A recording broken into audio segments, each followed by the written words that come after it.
complex of all African creation myths may be from the Bambara peoples of Western Africa. In the beginning was the vast primordial emptiness known as Fu.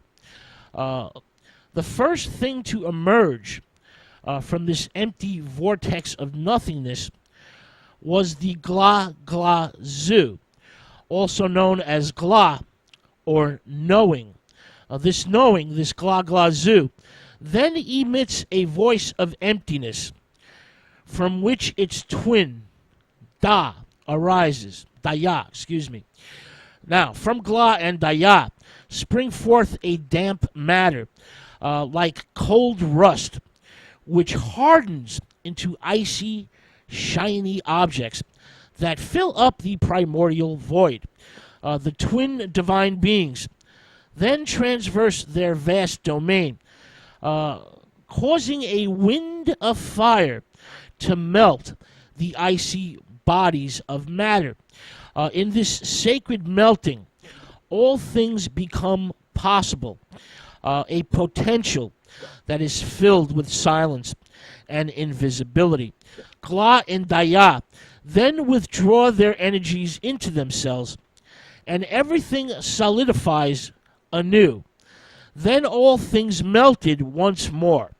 And after these two cosmic successive fusions, Gla Gla Zu sets up a to and fro movement which becomes the soul of the universe. At that same moment, the contact between the divine twin beings causes a cosmic explosion from which a hard and vibrating matter is ejected. From these cosmic vibrations emerges one by one the signs and names for all things as yet uncreated, each of which begins to vibrate gently within itself, each in its own place. Then Gla Gla Zu produces the foot of humanity, the foot being the symbol of human consciousness and the seed of the universe. This element communicates consciousness to all things, which are then or thus able to come into existence. The process of bringing all things into being is then assumed by two creator spirit deities, Pharaoh and Pemba. Pharaoh forms the sky, while Pemba forms the earth.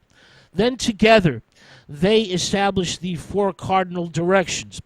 Pemba, which means great thing, after forming the egg of the world, descends to the earth as an acacia seed, from which grows a mighty tree.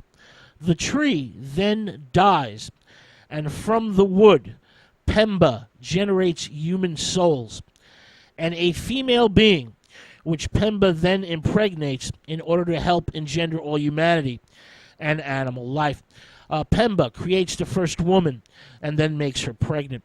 As life appears on the earth, Pharaoh descends from the heavens and produces twins in the desert as the first grass and the first waters spring up, along with a giant fish. This fish leads Pharaoh and his children to the sea. And once they arrive there, Pharaoh brings all the creatures of the sea into existence and also creates the river Niger. Pharaoh calls into being every object and creature on earth and gives them names. He also installs the succession of day into night, creates the four seasons, and brings order, a sense of order, to all living things. Pharaoh then names and divides all the different tribes and races, and ordains the medical and ritual applications of all plant life.